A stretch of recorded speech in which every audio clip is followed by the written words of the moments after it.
છેલ્લા કેટલાક દિવસોથી રાજ્યમાં સ્વામિનારાયણ સંતોના પૂરજોશમાં ઠેર ઠેર વિરોધ શરૂ થયો છે। આનું કારણ સ્વામિનારાયણ સંત દ્વારા અવારનવાર સનાતન ધર્મ અને હિન્દુ દેવી દેવતાઓ વિશે કરવામાં આવતી ટિપ્પણીઓ છે।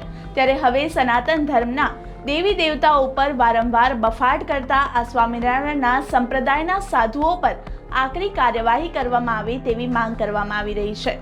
નમસ્કાર, મુંબઈ સમાચારના ડિજિટલ પ્લેટફોર્મ પર હું છું આપની સાથે મૈત્રી। સ્વામિનારાયણ સંપ્રદાયના સાધુઓ દ્વારા છાસવારે સનાતન ધર્મના દેવી દેવતાઓ બાબતે પાયા વિહોણા બફાટ સામેના વિરોધમાં આજે આહિર સેના ગીર સોમનાથ જિલ્લા દ્વારા કલેક્ટરને આવેદનપત્ર આપવામાં આવ્યું હતું। આહિર સેના ગીર સોમનાથ જિલ્લા તેમજ સર્વે હિન્દુ સમાજ અને અલગ અલગ જ્ઞાતિ બ્રહ્મ સમાજ તેમજ સાધુ સંતો મહંતોની હાજરીમાં ગીર સોમનાથ જિલ્લા કલેક્ટરને સ્વામિનારાયણ સંપ્રદાયના અમુક સાધુઓ દ્વારા અવારનવાર હિન્દુ દેવી દેવતાઓ વિશે કરેલી ટિપ્પણીઓને અને જે પુસ્તકોમાં ભગવાનને બદનામ કરવા તેમજ બેફામ વાણી વિલાસ કરવામાં આવી રહ્યા છે, જેના વિરોધમાં આહિર સેના ગીર સોમનાથ જિલ્લા દ્વારા કલેક્ટરને આવેદનપત્ર આપીને આવા પુસ્તકો પર પ્રતિબંધ મૂકવામાં આવે તેવી માંગ કરવામાં આવી હતી।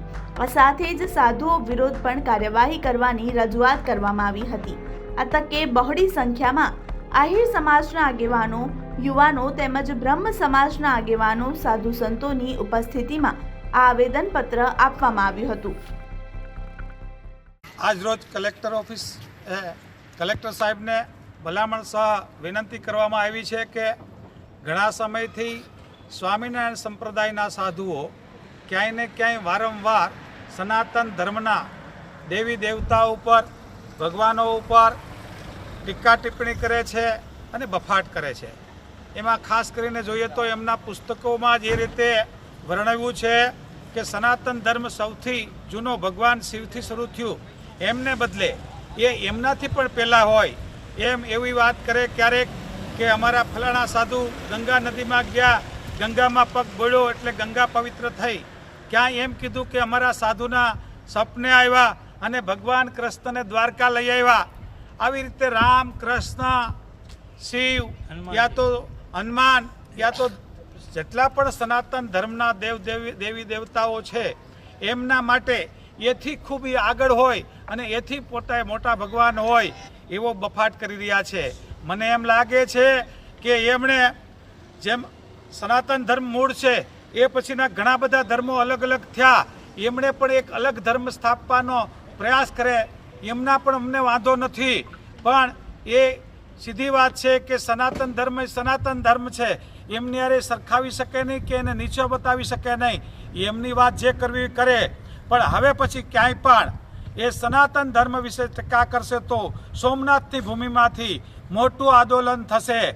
એમનો પડકાર સૌથી પહેલાં આહિર સેનાવતી, આહિર સમાજ અને એમની સાથે બ્રહ્મદેવો, સાધુ સંતો અને સર્વ ધર્મના લોકોએ એમને સપોર્ટ કર્યો, સહકાર આપ્યો છે અને અમે અહીંથી કહેવા માંગીએ કે એમના બધા જ વિવાદિત પુસ્તકો છે એની ઉપર પ્રતિબંધિત થવું જોઈએ અને એમણે હવે પછીથી સનાતન ધર્મના કોઈ પણ દેવી દેવતાઓ, ભગવાનો ઉપર બફાટ ના કરે એવી વિનંતી કરીએ છીએ, નહીં તો મોટું જન આંદોલન કરવાની ફરજ આ ભૂમિ ઉપરથી પડશે એવો ગીર સોમનાથના સનાતન ધર્મ પ્રેમીઓની લાગણી અને માગણી છે ને એમના વતીએ આજે એટલા જ પ્રતિનિધિત્વ આવ્યા, પણ જરૂર પડશે તો તમામ લોકો આવશે એવી જાહેર ચેતવણી આપું છું।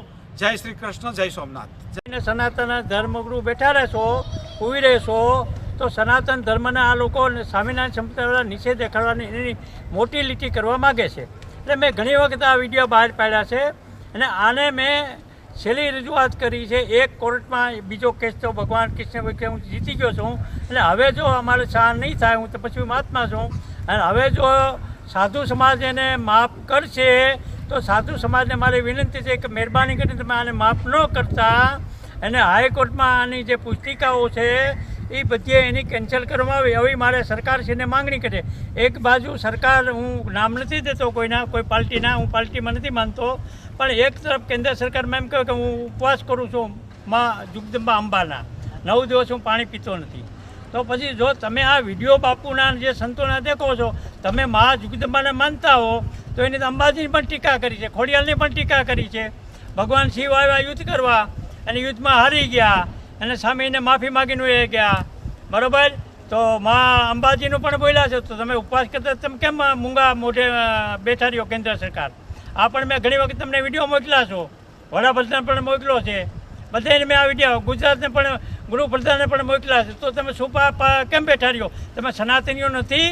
એટલે મારો કહેવાનો પ્રશ્ન એ છે કે સ્વામિનારાયણ સંપ્રદાય છે એને 200 વર્ષ થયા છે, ભગવાન કૃષ્ણ થયા છે એને 5575 વર્ષ થાય, રામ થયા છે એના 7.5 લાખ વર્ષ, હનુમાનજી તો અમારા દેવતા છે, ગણપતિ અમારે. એની જે સ્વામિનારાયણની પુસ્તિકમાં સહજાનંદ સ્વામીએ લખ્યું છે, એ એક પુસ્તિકા તમારી જે છે એ અંગ્રેજ સરકાર હતી ત્યારે એ પાંડે નામના ઘનશ્યામ પાંડેનું નામ હતું. એટલે અમારી ગુજરાત સૌરાષ્ટ્રની જો પબ્લિક છે બોરી છે, એટલે એને કીધું મને પૂંજારી તરીકે રાખો, એને રાખવામાં આવેલો અમદાવાદમાં. અને પછી એને નામ રાખ્યું ક્યું તો સહજાનંદ સ્વામીની દીક્ષા લીધી, રામાનંદ આચાર્યમાંથી સનાતનમાં લીધેલી છે. અટાણે કેમ સ્વામિનારાયણની મેળે પુસ્તિકો છાપે છે? તો સહજાનંદ સ્વામી જે નામ પાડવામાં આવ્યું છે, તો એને એ પુસ્તિમાં લખ્યું કે તમારે 5 દેવતાની પૂજા કરવાની. તો સ્વામિનારાયણ એક આતંકવાદીઓ છે. બીજા નંબરમાં મારો એ પ્રશ્ન છે કે એ સમયની પાંડેને અમદાવાદમાં પહેલી જમીન આપેલી ઘનશ્યામને, કોની? અંગ્રેજ સરકારે. એટલે ન્યાયને સ્વામિનારાયણનું નામનું એક મંદિર બનાવ્યું.